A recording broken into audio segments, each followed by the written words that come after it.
Hey loves, how are you? It is Georgia Rose from Zencuda on this beautiful Tuesday night. We're back with Zencuda Live, so I hope you can all hear me. I stopped the Zencuda Lives for August because I wanted to have some time off for the summer, and now here I am back again with all of you beautiful people. Hi, John, my faithful fan. I think you're going to win the #1 fan badge this year. So I want to backtrack a little since we really haven't been together in a while, my lovelies. Hi, Alyssa. How are you? I don't know about anybody else out there, but I have been dying of thirst all day actually for the last 2 days. So I don't know if that's the world energy or just me dehydrated. So if you guys have been dying of thirst, I'd love to know. Somebody told me one time that has to do with the vibration and the magnetic field of the earth. So that could be possible. Hi, Angelique. Hi, Marianne. So tonight I am going to let you guys ask me any question you want to ask about spirituality, about business, success, all those kind of things.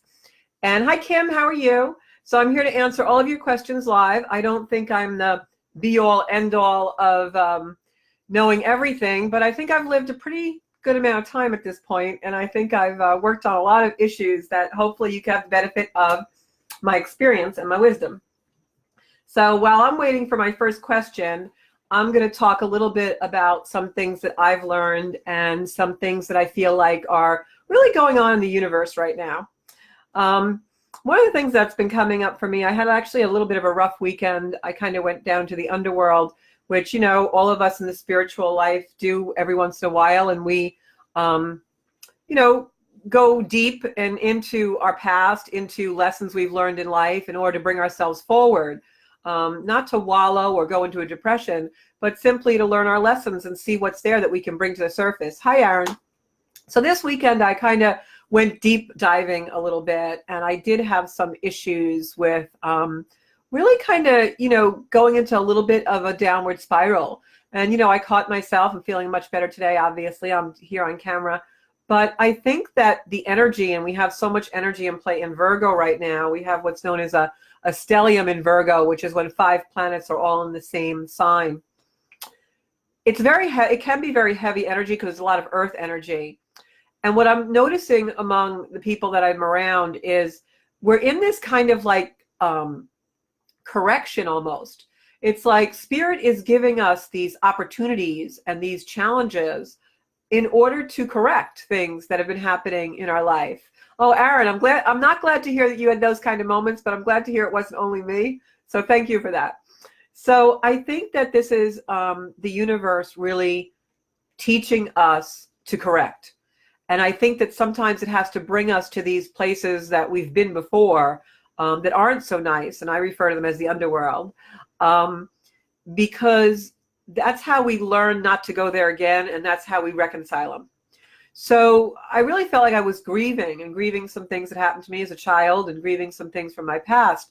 And I felt like I've been doing so much of that, or I did so much of that this past decade. I was really surprised that those feelings came on me again. And my takeaway about it was that it was coming back because we have to go through it. And I think even though sometimes we think we go through these times or we reconcile past issues, I think we don't really go through it. We go through it maybe 50% of the way or 65% of the way or 80% of the way. And that extra percentage that's left, so that's not 100, is where we go into denial. We make excuses. We want it to be okay so badly that we kind of rush through it.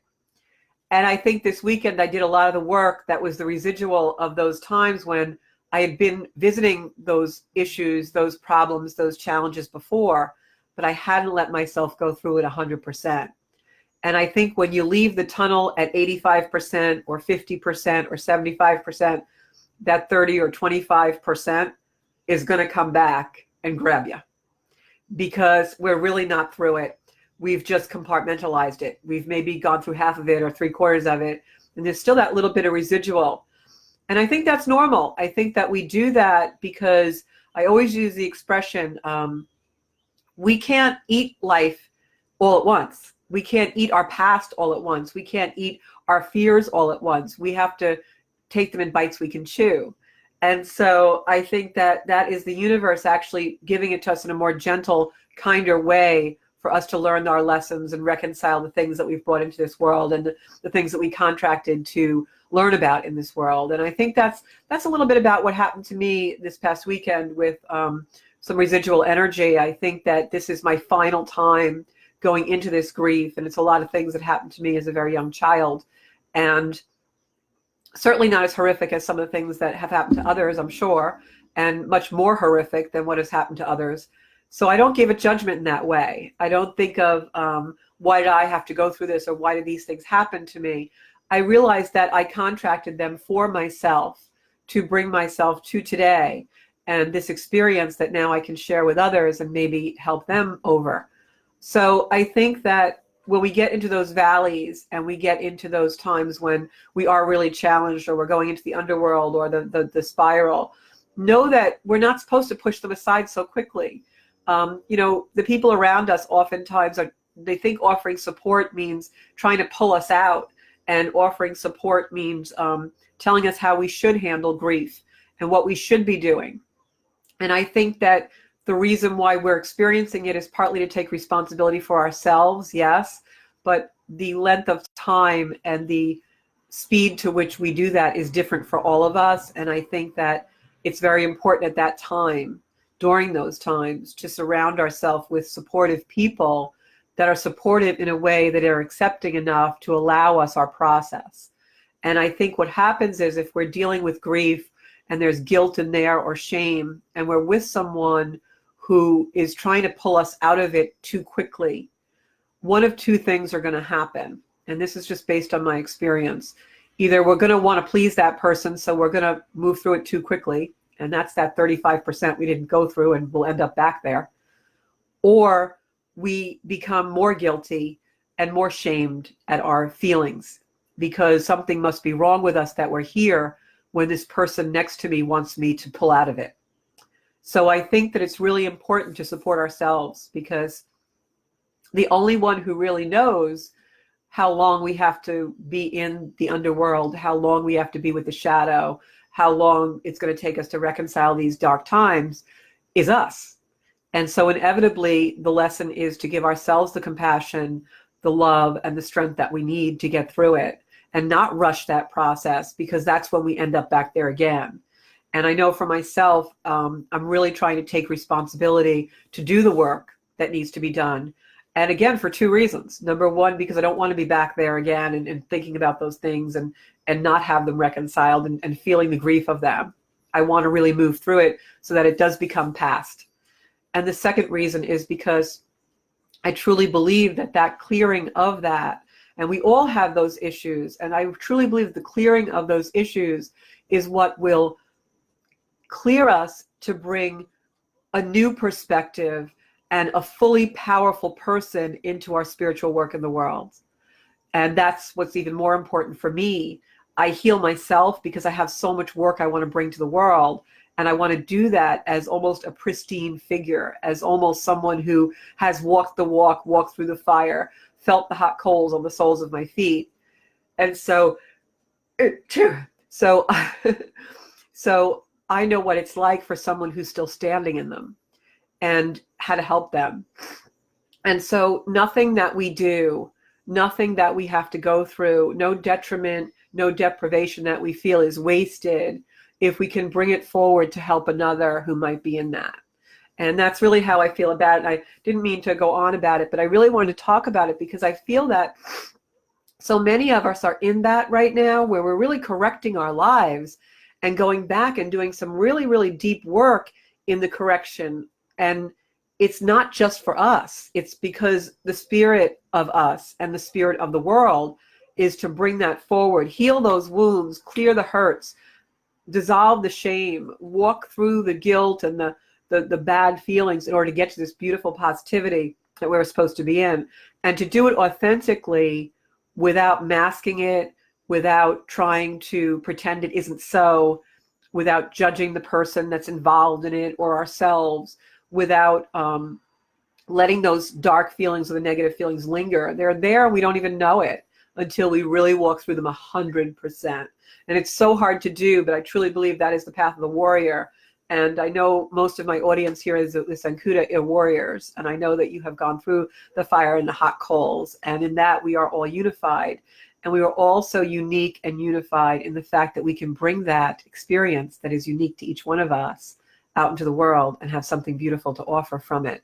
So from those ashes comes some really beautiful work. So that's what I wanted to say about that. So don't ever be embarrassed and don't ever hide those times. We're supposed to have them because they bring us to our work. They bring us to the beautiful power of us when we fully merge 100% of our being in joy, in feeling that joy and that happiness and that lightness of being that comes from experiencing those heavy times. So that's what I kind of have been going through a little bit. And I think a lot of people in the world are self-correcting. So do you guys have any questions for me out there? I'm going to just pull this menu down and see what you guys are asking me about, if you guys are going through anything. Hi, Kathleen, Miriam, Paul John Gambo. How are you? I think this is your first time in the community. Donna, how are you? Janine, Patty Massey, love you. Always talking about being positive, always a positive person. Kathy Canoli, how are you doing? Hi, Liz. I love my son Liz. She's coming all the way from Florida. So hi, gang. I love you all. So if there's any question you want me to answer, just fire away at it. And until you ask me, I'm going to tell you I have some notes here. Sorry, I'm looking down. I have some notes here. These are some very lighthearted things that I titled 15 Things I've Learned So Far. A lot of times when I journal, I'll be like, okay, well, what did I learn today? And I'll go into kind of some, they'll start out as maybe a silly thing. Hi, Amy Marie, sorry. They'll start maybe something silly, and then there's always some profound meaning. So the first one that I jotted down not too long ago is be your true self. Duh, right? But really be your true self. How many times we think we're being authentic, but we're really still like got the oots, I call it, inside, where we're really worried about what the person that is in the room with us is really thinking, or we're really worried about pissing somebody off. How many times we do that? So being your true self means not feeling that at all. Being your true self means that you're really powerful in the fact that you're pretty confident in who you are and the way you want to act, and you're okay to do it. And that you don't really have that blame and shame. You know, part of being an empath, and I know a lot of you out there are empaths. If you're just tuning in and you're not sure what that is, you can Google it. Part of being an empath is you'll walk in a room and maybe somebody's angry, and the minute you feel that anger, because we feel it so much, we take it on and we think, oh, what did I do? I did something. I made this person pissed off. That's the downside of being an empath. The upside is that we can also obviously feel more love and more things. But when we try to be truly ourselves, if we're an empath, it makes it all the more harder, because when we feel all of those emotions that are in the room, we think we did something to cause them. So in being your true self, that's really what I was trying to eliminate. I worked on that for a while in my life, where, you know, I can walk in a room and not be responsible for everybody's modus operandi. The second thing was keep a healthy V. Now, I don't mean you have a JJ. I mean, I mean keep a healthy V. Geese fly in a V formation, and I'm sure most of you have heard this analogy, but geese fly in a V formation, and they do that because what they do, if you ever really watch geese, is hi Terry, they fly in that V, and the birds on the end, they all take turns. Like it goes like this. The birds in the middle in that V are the ones leading the pack, and then they'll go to the end, and the next birds will take that leading the pack. So everybody in the V is responsible for propelling everyone forward and supporting the pack, and really being a big support to the flock of geese. So that's how I think of my group of friends and my family of choice. I have a family of origin that I was born with, and my family of choice who I have chosen to be my family. And some of you know who you are. And so I look at those people as my V. If we were all flying, would they all take turns and lead the pack, no matter how tired they were? And then when they got really tired, is someone else in that V going to spot them and let them rest? Are we all that supportive of each other that we can fly all the way to Canada from where we are, right? So that's my thing. I always say, hey, is this person V worthy? Like, are they really going to be somebody who's going to support the V? That beautiful community that I have of friends who we all come to each other's aid, and we all rescue each other, and we all support each other, and we all actually carry each other and tell each other what we need to be told in a very realistic, non-judgmental way. So that's what I mean about keeping a healthy V. So who's in your V? And I actually wrote a blog about that one time because I think that's so beautiful. And if you want to learn more about the analogy of how geese fly, you can go on Google and Google that. It's a very popular analogy in a lot of business seminars and things. I love you, Janine Jamili. So the other thing is make yourself happy first. And this is a big one. And a lot of times people will say this is a big one for women. I think this is a big one for everybody, truthfully. We don't make ourselves happy first because there's so many things. And sometimes I actually took this past year, starting in January, to writing my own memes, and I brand them for Zenkuda because there's so many memes and sayings, and some of them are beautiful out on the internet to put on your social, but a lot of them are bullshit, I hate to say. And so things like you'll read something, they'll say, oh, your happiness, you can't be happy unless your partner's happy, or being happy means finding someone to hug you so tight they're going to put you back together. That stuff is so wrong. I'm sorry. I don't mean to be bitter or I don't know, rain on your parade. But no, you have to make yourself happy first. And that's really true. No one is coming to hug you to put your pieces back together except yourself and your higher self. I hate to burst anyone's bubble. I'm not going to be an ogre here and not say there's such a thing as soulmates. I do believe in that. But I believe those things come when we're whole and we have already hugged ourselves together and made ourselves whole. So be responsible for your own happiness. And when you do that, don't do it for an ulterior motive. Like, don't say, I'm getting myself happy because I want a relationship. Just get yourself happy and love yourself because that's what you want to do. You truly have unconditional love for yourself that way. It's not predicated on, if I lose 10 pounds or if I show self-love, then this person's going to come in. If I show myself self-love, then my illness is going to go away. Or no, just show yourself self-love, and then all of that stuff is going to just come in and be fine. So definitely love yourself first. I had a teacher that used to use an analogy where if you were on an airplane and it was going down, and you had a child next to you, you would have to put on their oxygen mask for them, but you wouldn't be able to do it unless you put on yours first. And so you got to save yourself first. You've got to love yourself first. And then all the other things in the universe really, really, really come in, definitely fall into place. But that self-love, love yourself first, is a huge one. That should probably be number one on the list. So maybe when I write the book of blogs, it'll be number one. The next one is connect with nature. I know that sounds very flip, but until I actually started to do something every day out in nature, whether it was just a walk in the park or a run to the lighthouse or something more strenuous, I really didn't feel my body. And I think if you suffer from anxiety or anything like that, anxiety actually means disconnection or disconnect. So it means you're disconnected about something. And I'll go into that another time really deeply, but because I want to do a whole thing about anxiety because it's been so prevalent for so many people. And you can ask me any questions you want about that tonight. But when you go out in nature or you go to the gym or you do yoga, you do something physical, it connects you with your physicality. And your physical energy field is a huge part of your being and who you are. Yes, we're all spiritual and we can channel and we can meditate. We can go to all these places astrally. But inevitably, at the end of the day, we are in physical form, in human form. So you have to have a relationship with that physicality as part of your spirituality, as part of your mental capability, and as part of your daily living. So it's really, really important to do something with your body every day, every day. So really cannot underestimate the physicality. And I'm not preaching saying you have to be ultimate weight and you have to be, a gorgeous body. I'm just saying you have to be in connection with that body. Even if it's gentle yoga every day and you just do stretching exercises, it doesn't matter. Something that connects you with the body. That is truly what will ground you and eliminate a lot of the anxiety, because when we're in a high anxiety state, we are disconnected from our physicality along with other things. That's been my experience and it's worked for me.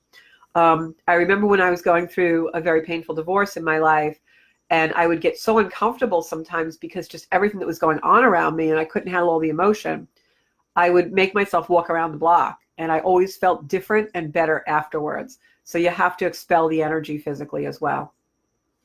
So nobody has any questions they want to ask me? I'd love to answer something, so please do chime in. Another thing that I learned about myself is to sit with my emotions before acting. That was huge. That was probably one of the most difficult things I ever had to do in my life. And it's very hard to do, especially if you are in a high state of anxiety or if you are, in a situation in your life that's extremely difficult. But if you can learn to sit with your emotions for whatever time it takes you to really sit with them and feel them, probably that impulse that you had to act on them is going to dissipate or change. So suppose somebody does something that is really egregious, just really inconsiderate, and hi Deborah, and you decide that you're going to let them have it. You want to pick up the phone, you want to text, you're going to really do something. If you can just sit with those emotions for a few minutes before you do that, you probably won't do it, or if you do, it will be done in a more loving way. Why is that? Because the reason why we want to do actions impulsively is because we don't want to feel the emotion we're feeling. We want them off us and on somebody else. And that's what impulsive reactions are. They're reactionary to the feelings you're feeling. They're not a reaction to what was just done to you. They're a reaction to what your emotions are. So if you sit with them, you're going to realize, I'm really angry and I'm acting out of anger. Or maybe the thought process becomes, I'm really angry and I was taught anger is not good, that you shouldn't take stuff from people, that you have to stand up for yourself. Maybe I'm taking it to an extreme. And then ask yourself, what do I hope to accomplish by the action? If it's something productive and constructive, then take the action. But if the reason is because you just want to get rid of those emotions, do not take the action. Because all you're doing is taking those emotions and throwing them on somebody else. And that's not why we actually take action and do things. So learning to sit with the emotions of whatever we're feeling when we want to act impulsively is huge. The way I actually learned to do that was through breath work, through my yoga practice. The breath work actually taught me how to sit with emotion and lean into the uncomfortable edge of those emotions. And once you start to do that, they're not as sharp as you think they're going to be. So try that and sit with your emotions. So I think I have a couple of questions. So what's on my mind recently is I'm getting close to my Saturn return. Join the group. Me too, Aaron. We have a lot in common. My Saturn return is Capricorn. Wondering how that's going to be, how close the actual point of return is it experienced. I've actually done a lot of research on this because I too have a Capricorn Saturn, and I'm going to have that return while Saturn is in Capricorn. And mine is very close to the Saturn-Pluto conjunction, which is a little bit of Pluto soup there. So what happens during a Saturn return is it's a life review. If you've been on a spiritual path and you've done a lot of work and you've already done a lot of things in your life to reconcile things that you were brought in to be taught, then your Saturn return probably will not be as drastic because you've done your work. The purpose of a Saturn return is lessons, to teach us the karmic lessons of our life that we have refused or we have just not looked at or just been too preoccupied to learn. Depending on what house it is in your chart, that gives a really good indication of what area of life it's going to affect. Mine happens to be in my second house, which is the things we value. Some people think of that as money. I know because of certain situations that have already occurred in my zodiac and in my life, it's not so much about money this time. It's really about what I value and changing my life to reflect a life that every day I'm doing something that my soul values. And so there will be some changes in my life in the year or two to come about what I actually do and what my essence is. And I've already put that in the works. So look at what house it's in. If it's in your sixth house, that would be health and everyday routine. So there's going to be a bit of a shake up there. If it's in your fourth house, that's your family. 11th house would be groups of friends, community. May mean that you're going out in the world to do work in community. If it's your 12th house, that's deep depth soul work. So if you really look at the houses of the charts, and that'll give you a better indication. Saturn in Capricorn is a very heavy, steady energy. So you're probably going to have not a quick kind of Saturn return, everything changes, but you will be resolving things and reviewing things. Saturn returns aren't really harsh as far as Uranus being quick and lightning-like. Saturn returns are more methodical. They're more like the things you know you should be doing but you haven't done yet. That's what usually a Saturn return is. And when it happens, you're going to do the things that you've been putting off, the things that have been nagging at you that life is trying to show you that you should be doing. You're no longer going to be able to just procrastinate them. You're going to want to be really compelled to do them. Kathy Cannoli says, Cannoli Papoli, can't decide if I should stay at my new job for a year or keep looking for something else. Okay, that's a good question. And I was just thinking about this actually before we signed on, not in relation to you and your job, of course, but in relation to when people get spiritual, sometimes they use spirituality as an excuse almost. Like, I'm not saying you're doing this, but I'm going somewhere with this. So they're almost using spirituality as an excuse in the sense that they'll try and manifest something or meditate on something, and they will say, well, Spirit hasn't brought me the right job yet. I kind of been looking, but I know he'll take care of it. I trust in Spirit. But Spirit wants you to get up off the couch and look for a job. I'm sorry to say. I don't mean this for you, Kathy, but just in general. Or somebody will say their finances are not very good, and I know the universe will provide, and it will when you take responsibility for doing something so that the universe can provide for you. So spirituality and believing and having faith in the universe that is so much more wise and loving than we are doesn't mean you get to not do anything or ruminate over the decision and get in analysis paralysis. The more spiritual you are, the more assertive you should be about using all of your potential and power to go out and co-create your life.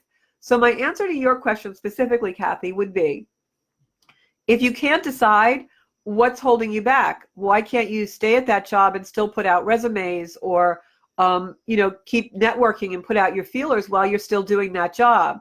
Why is there a line drawn in the sand of it has to be one or the other?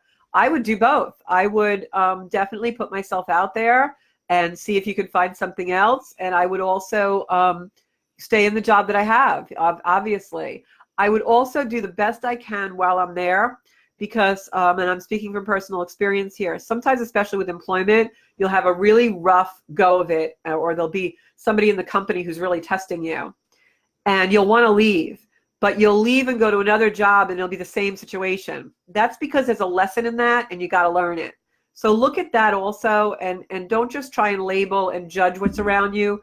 Look at it and see if it's a repetition of something you've lived in before, and that'll help you make your decision. Because if it is, the universe doesn't want you to go away from it until you've reconciled the energy and are no longer egregiously bothered by it. Does that make sense? I hope it does. Because if you don't recognize and reconcile the energy, it's just going to keep coming back in different forms. So I hope that helps you, and I love you, and I know that you have really been working on things in your life, and I'm very proud of you, because it takes a lot of courage. Kathy, guys, just went across the country by herself and all that stuff. So better woman than I am, So very courageous, and I thank you for that. So be courageous enough to look for something else, and use what you got there. Maybe there's something there that you're really supposed to learn while you're there. I remember saying to one of my yoga teachers, who's a really beautiful guru for me, I was in a relationship that I didn't really care for, and I thought I should leave. And she said, well, sometimes we always ask ourselves, am I better staying or going? But the lessons are there. So you stay until the lessons are no longer there and you've mastered them. Aaron says he thinks he's already in a Saturn return. Good luck with that. Janine says, I've been working. First, Deborah. My anxiety level is so high since the new moon. Yes, a lot of us. It's because there is a lot of earth energy. And I'm trying to remember, I know I've done your chart, Deb. You are a Sag. And I know you have Aries, which is fire in there, and Cancer. I don't know how I remember people's charts, but I do. So this is very heavy earth energy, which you don't have in your chart. So you're going to feel uncomfortable in it. You probably really want to gravitate towards the water, but I would say to walk in the woods instead, which is something I know you probably don't do a lot of, but try and be around trees and tree energy to ground. You need to ground. The other thing is that what's making me think is it's not just the new moon. I think it's also because the vibration scale of the universe, the Schumann resonance, was off the charts last week with this new moon. So that's probably what you're feeling. Also, again, anxiety is disconnect. If you are disconnecting from yourself, or there's stressful situations in your life that you're disconnecting from, that gives us anxiety. When we stay fully present in the moment, not thinking about the future or the past. Anxiety is impossible to have because there's nothing happening right now in this moment to cause us anxiety. So try and do that, focusing on breath to stay present in the moment. Anxiety is disconnection, though, and I think that's what you're doing, because when the energy is uncomfortable, we start to disconnect and we go like, oh, and that's what happens. So try to ground more. And I know you gravitate towards the ocean. I'm just reading. You gravitate towards the ocean. Try and be around trees. Go out and hug a tree before you go to bed tonight. Walk barefoot in the grass. You might feel better. Janine, I've been working hard to keep focus on me. My rough past keeps coming up, which has been behind me for a while now. Looking forward to all good things ahead in my life. Yeah, I think that's the case for a lot of us, Janine. And if you weren't, I don't know if you were here for the beginning of the video or not, but if you weren't, go back and watch, because I really kind of waxed philosophical a little bit about really why the past has been coming up for a lot of us. I think we're in a correction state. Marianne, I've been depressed since my husband passed 18 months ago. How do I get out of this? Okay. First of all, I will say to you, I'm not a psychologist or a psychiatrist, but if your husband just passed 18 months ago, really identify the emotion. You may feel it's a depression, and it may be, you know better than anyone, but I would think you're in grief, and grief doesn't have a time frame. I have a lot of experience with grief in my life, and I learned that grief doesn't come, it comes and goes. Sometimes you think you're out of it and then it slams you. Also, my experience with grief is that sometimes we hold on to it because it's very symbolic of being in the energy of the loved one we lost. So that's why we have a hard time letting go. And I think that grief wants us to let go. Grief is a process where when we work through it, like I said in the beginning of the video, if we can work through it 100%, it doesn't come back on us. I think what you have to realize is letting go of your husband's energy does not mean you're letting go of the memory. Letting go of the grief and the negative feelings and the depression is not letting go of the memory. Also, when we lose people that we love, oftentimes we have lived for them. We have lived through them. We have lived because of them. And we're never supposed to really do that. So we're uncomfortable doing it when they're alive. We don't even realize it sometimes. But then when they pass, we're groundless. We don't have an identity because we have been living through that person or for that person. It's almost like we cook dinner every night for the husband. And then when the husband isn't there, we don't really want to cook dinner anymore because we were really doing it for the experience of sharing it with that person. And we should always cook for ourselves and want to nourish ourselves and then nourish the other and share that beautiful feeling. And when the absence of that original thought of doing it for ourselves is gone, then when that person leaves, we fall into a great depression or grief. So I think that in order for you to let go of the depression and the grief and the loss, you've got to fill it with yourself and learn to do things by yourself, for yourself. And don't think of those alone times as tragic or sad. Think of them as an opportunity to really be best friends with the you that maybe you've never gotten really to know. And so, because there was always a person there. And believe me, I can really identify with that. My heart goes out to you. One of the reasons I do the work I do is because after experiencing deep grief, if I could spare one person that tragedy, I really hope I can, because grief is really tough. And I think grief and loneliness are the two worst emotions, worst things to go through in the world. They were for me anyway. And so what I will say to you, Marianne, is if you can replace that feeling of loss when it comes up with yourself, like you get up in the morning and no one's there, or the person you're used to isn't there, and you immediately feel that loss, right? But if you can focus on yourself, switch the focus from the empty side of the bed to the side of the bed you are on, and say, you know what, I'm going to go walk in the sunshine, or I'm going to go shopping, or I'm going to go paint, or I'm going to go do something creative, or I'm going to go visit a friend. Make that meaningful connection with yourself. And then the loss of the other, it'll never completely go away because you love that person, but that loss will diminish and it will be replaced by a fullness in yourself. You'll be glad that you have yourself. So I hope that helps you. And, if you want to come see me for a private reading, I would be glad to do that for you. But I certainly think that's part of it. And I can go on about grief for hours and hours. I write about it quite extensively on my blogs and and actually doing a book right now, and it's tough. It's really tough. But one of the things I have found is if you can replace that loss with feeling yourself and the focus on yourself instead of the focus on what you don't have, it really does carry you through some days. And believe me, I've been there. I, at one time, was so far down that I tried to keep a gratitude journal, and every page was blank for days. And then I remember something that brought me back was my dog, Sparky, his fur brushed against my leg. And I felt like a pleasant feeling. And had been so long since I had any base pleasantry in my life that started to bring me back, and the door cracked open. And I remember the first thing I ever wrote in the gratitude journal was my dog's fur against my leg and the sun. So you're going to go back to basics and learn to love yourself, because that's what's going to bring you through, is love for yourself. So I hope that helps.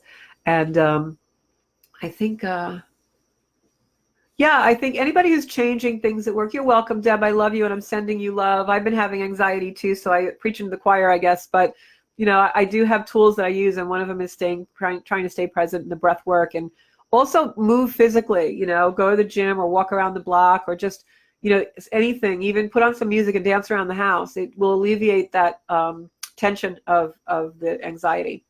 Anybody who's Janine's asking about job changes. Anybody who's thinking about changing a job, same advice I gave to Kath. I think that you really have to look at both sides and do what's authentically right for you, but don't just wait for the universe to hand it to you. The universe rewards us for our hard work. So if you're thinking about changing positions, get your resume together, take an action, and then the universe responds in kind. I think the universe doesn't respond to us when we fail to take action. We have to show the universe what we want. Like I oftentimes people will want a partner and they're single, and they'll sit home every Friday and Saturday night, or they won't really engage, or they'll go out someplace where, to meet people, and they're completely closed. And I kind of laugh at that, because I'm like, what signal are you sending to the universe? You're telling the universe you don't want anyone in your life. So don't expect the universe to bring it to you. You've got to show the universe exactly what you want. So if you wanted to change your position at work, then do the resume, do the answering of ads, and whatever else we have to do. Hey, Adriana. So anybody else have anything else that they want to say online here? I'm going to finish with one more of my healthy things I've learned in life. I hope I don't get hate mail over this. You never know, right? Let me pick one. Oh, this is really good. I'm sorry, I get excited sometimes. So our body never lies to us. Okay. And this will apply to every situation that you guys have asked about tonight. I'm sorry, I got to interrupt myself, which I don't want to do, but I'm going to, because I just read Aaron said his Saturn is his 4th house. So that's going to be your family of origin, Aaron, your natural family, the family that you grew up with, your natural family. And the 4th house is also a lot of father issues, believe it or not. So if you have any father issues or father-like male issues in your life, those would be the lessons coming in your Saturn return. Saturn returns work this way. The first one, I guess, is when we're 27. And that's usually a lot to do with family and career. If you notice, when people turn 27, they get really serious about their career. That's a Saturn return. And then we also have one when we're in our 50s. And so the one in the 50s is usually, I like to say, our final destination. It's the finality of anything that you didn't take care of in your life is going to come home to roost and show you really should take care of it. So that's it. The 4th house would definitely be your family. So what I was going to say for my tip, my last tip is you're 29. Okay, that makes sense, because it's usually 27, 28, around that time. You may have already had it if you're 29, but it comes in around then. Oh, thanks, Deb. I'm actually very tired today, so I don't really look that good. But so good luck with your Saturn return, and thank you, Deborah. So your body never lies to you. I get excited about this one all the time, because this is the most simple thing. And when I figured this out, I wish I was like 20 years younger when I figured it out, because I figured this out somewhere in like my early 40s. And if I had known this in my 20s, I would have like ruled my life. Like I would have been so successful at everything I did. So relationships, everything. Your body never lies to you. When you don't know what to do about something, or you're not sure about a person or a situation or a job change or whatever it is, feel your body, connect with the body. What do you really feel like? When that person walks in the room, do you feel really good? Do you get excited? Do you feel the energy running through your body? Or do you get what I affectionately call the uts, like, oh no, he's here, then trust those instincts, because your body never lies to you, ever. I mean, I have never had my body lie to me about anything. I can walk in a room sometimes and become nauseous all of a sudden, and I'm like, something in this room is making me nauseous. And I try not to pass judgment on that. I'll say things like, angels, what are you trying to show me? Or spirit, what do you need me to know? Spirit, what am I supposed to be seeing here? Don't think of it as a negative in the sense of you're going to judge it. Think of it as a negative in that, oh, good, the antenna went up, so there's something I'm supposed to learn here. There's something I'm supposed to know. If you get a really great feeling about someone or something or a situation, same thing. Am I just overly excited because I want this so badly, or do I feel it in my body? If it resonates with you in your body, then it's real. It's authentic to you. And spirit is showing you, yes, proceed. Yes, go on this path. Yes, this is something good. By the same token, temper it. Because we've all fallen head over heels. We've all had love at first sight, right? And so sometimes it ends tragically because we don't listen to our body. We might be really excited, but our body's like trying to pull us back a little bit, as excited as it is. So always go with the body. It never lies to you. It's the best barometer of intuition you will ever have. And if you listen to it, your life will always be in alignment. It's when we don't listen to our body and we don't listen to our intuition physically that we get into those really strange places. And that's a lot of times when we'll have anxiety, because our body's telling us something and then we don't listen. So it's going to tell it louder. So, maybe you're not in a good situation. And when you first were in the situation, your body, maybe you started to get a little bit of heart palpitations or whatever. And now you decide to ignore that and you're going to live in this situation. And now you end up in arrhythmia. Or you had a pain in your knee over something, your body's telling you not to go for that 3-mile bike ride today, but you do it anyway. And then you wake up with a really swollen knee. Well, you didn't listen to your body. The body never lies. When Spirit created us, he created us in human form for a reason. That reason was so that we had a barometer, a radio tower, a level of intuition that surpasses any other physical form. So I would use it, right? If God gave us all this great stuff, man, we better start using it to the full advantage because it makes us so powerful. Adriana says, I agree, but sometimes I ignore it. Then I get the aha moment. Yep. As long as you get the aha moment, right? That's really the best part. So Adriana says, where am I going towards in general? Laugh out loud. I know, I can't think of a question. Oh, well, again, resonate in your body. You do know, people come to me all the time and they're like, I don't know what I'm supposed to be doing with my life, or I don't know what my purpose is. And they get mad at me sometimes because I look them right in the eye and I say, you do know. You're just not listening to it. And it's true, because our higher self, our soul and our higher self knows why we're here. When we, and I use this analogy a lot of the time, when we are born, the Pillsbury Doughboy commercial where like there's that little thumbprint, right? And if any of you bake at Christmas time and you make the jelly cookies and we put the thumbprint in them and then the little cherry, right? Well, I always think of Spirit when he made me, put a thumbprint in me, and that was the intuition. And so if he went to all the trouble to do that, who am I not to use it?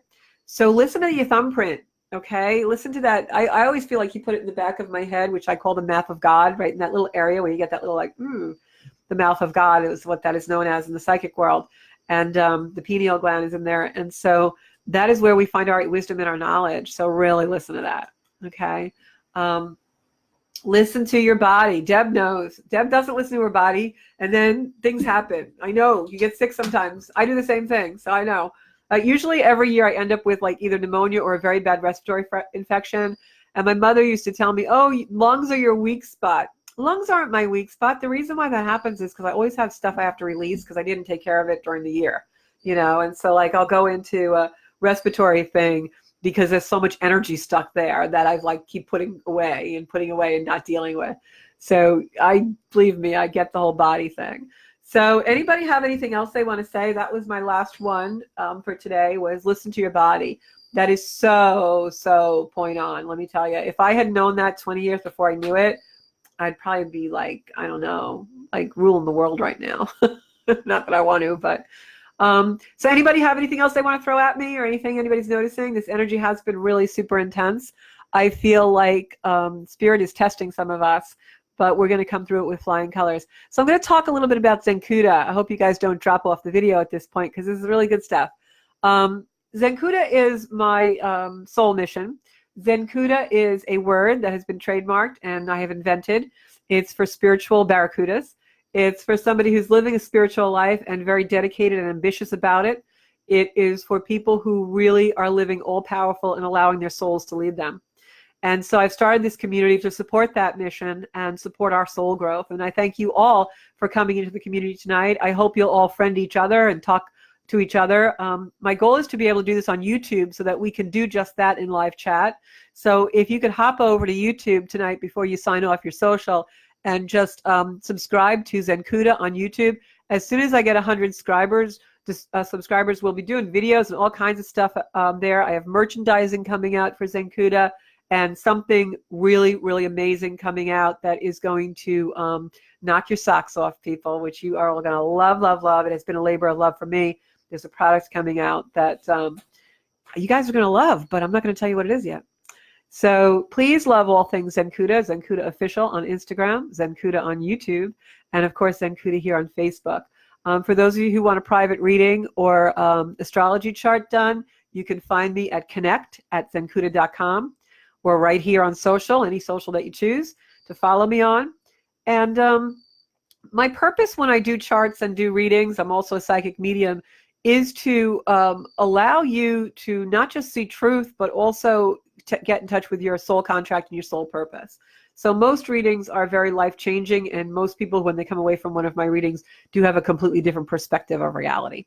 So thank you so much for tuning in tonight. I will see you next Tuesday live, and maybe in between if I get so inspired. But please do hop on over to YouTube and like Zenkuda. Thank you so much. I love you. This is the energy I source my life from, and I hope to see you all back here next Tuesday. Please do like and share my videos and tell a friend. Thanks so much. Night, night.